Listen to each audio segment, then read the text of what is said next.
Hi friends, నేనండి మీ యూట్యూబ్లో ఆరోజుని. మరి నిన్నైతే మీటింగ్కి వెళ్ళానండి. మరి ఆ మీటింగ్లోన ఏంటంటే స్టోరీ మీకు చెప్తాను.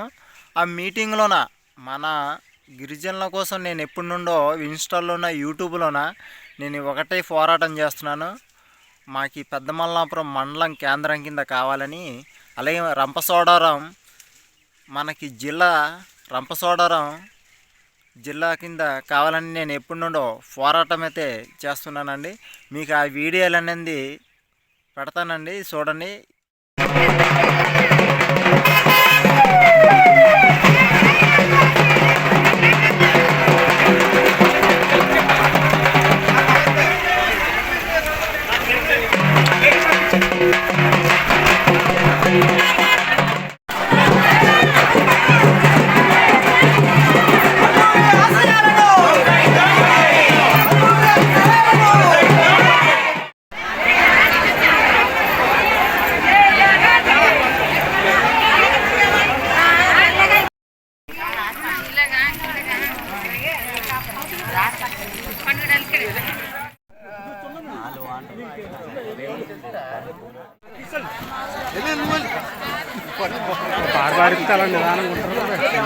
మాట్లాడతారని ఎదురు చూస్తారంటే ఆ విధంగా ఎదురు చూస్తారు. ఇప్పటికే టైము చాలా అయింది.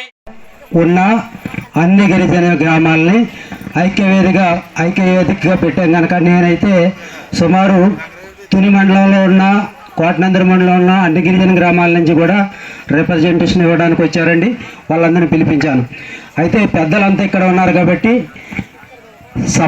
సప్లైన్ అని ఇంతకుముందు అనేవారు. కనీసం ఇప్పుడు సప్లైన్ కాదు, కనీసం ఎస్టీ గ్రామాలుగా కూడా మాకు గుర్తింపు దొరకడం లేదు. నేను కోటనందూరు మండలం సంగవక గ్రామానికి చెందిన ఇది.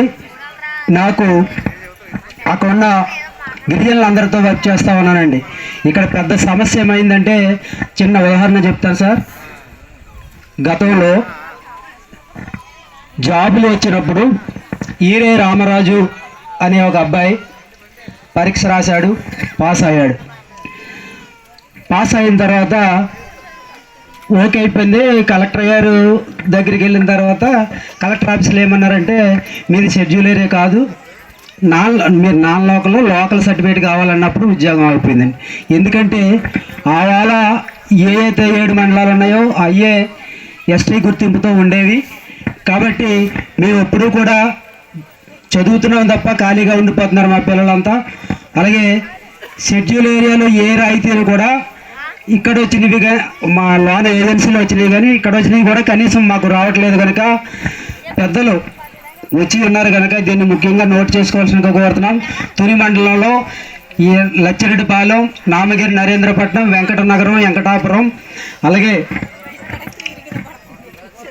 రేగోనిపాలెం, నందివంపు, కోటనందూరు మండలం, సంగవాక, మల్లవరం ఈ గ్రామాల్లో కూడా కలిపి ఇదే కార్యక్రమంలో ఈ ఐక్యవేదికలో ఈ సంఘాల్లో కలిపి వీళ్ళు కూడా 5th షెడ్యూల్లో ఈ గ్రామాల్లో కూడా జాయిన్ చేసి మేము మా విప్లవ కుమారు నాకు మిత్రుడు, ఈయన చెప్పినట్లుగా అప్పటి నుంచి ఆ రోజు నుంచి కూడా పెదమల్లాపురం కేంద్రంగా చేసి పెదమల్లాపురం మండలం చేసి ఈ మండలాల్లో ఇప్పుడు నేను ఉద్దేశించిన మీకు చెప్పిన ఉదాహరణ అన్ని గ్రామాలను కూడా ఈ మండలంలో కూడా మమ్మల్ని కూడా జాయిన్ చేశామని ఇంతకుముందే వినతిపత్రం ఇచ్చి ఉన్నామండి. కాబట్టి కలిసి పనిచేయాలని నేను కోరుకుంటున్నాను. తర్వాత పిల్లల్ని ఇప్పుడు మనం చెప్పారు, ఉద్యోగాలకు వెళ్ళినప్పుడు కూడా మనం పెంచలేం కదా, మనం సాగు తీయలేము ఉద్యోగాలు వచ్చారు. కాబట్టి చదువు బాగా చదువుకొని అదే డిపార్ట్మెంట్లో ఐపీఎస్లు కొట్టడానికి కూడా ఛాన్స్ ఉంది. కాబట్టి బాగా చదివి పిల్లల్ని బాగా చదివించి ఐటీ లేదని ఉద్యోగం విరమించడం కాదు, బాగా లేదని మనం చదివించాలి బాగా. అలాగే కుల ధృవీకరణ పత్రాలు కూడా ఇవ్వట్లేం లేదు, వాటి వాళ్ళకి ఇబ్బంది జరుగుతుందని చెప్పి అన్నారు. కుల ధృవీకరణ పత్రాలు మంజూరు చేసే విధంగా మనం చర్యలు తీసుకుందాం. మనందరం కలిసి 59 గ్రామాలు ఒక మండలంగా కోవాలని కోరుకున్నారు. ఖచ్చితంగా మండల కేంద్రం ఏర్పాటు చేద్దాం. ఇంకా భయపడింది ఏంటంటే, నేను ఈ మండల కేంద్రంలో ఐటీడీఏ ఈ 5 మండలాలు 5 మండలాలకి ఐటీడీఏ ఉండాలి, నాన్ సప్లైన్ ఏరియాకి ఐటీడీఏ ఉండిందని గతంలో చెప్పారు. కాబట్టి ఇప్పుడు కూడా ఆల్రెడీ దాని ప్రకటన చూసామంటారు పెద్దలు కూడా. దానికి సత్వరంగా జరిగేలా కృషి చేస్తానని ప్రభుత్వం దృష్టికి తీసుకెళ్తానని మనవి చేస్తున్నాను. కాబట్టి పిల్లల్ని బాగా చదివించండి, ఆరోగ్యపరంగా ఉండాలంటే డాక్టర్ చిన్న కోరికలు కోరారు. అది ప్రతి ఏదైనా కూడా దరఖాస్తు రూపంలో నాకు అందజేస్తే ఆ విషయాన్ని పరిశీలనలో పెడతామని ప్రజలకు తెలియజేస్తున్నాను. కాబట్టి మాటలు ఇంతమంది చెప్తే నా బుర్రలో ఉండవు, కానీ దరఖాస్తు రూపంలో అందజేస్తే మీ కోరికలన్నీ నెరవేరుతాయి. ఇవన్నీ చూసి ఖచ్చితంగా పరిశీలన తీసుకు ప్రయత్నం చేద్దామని కోరుకుంటున్నాను.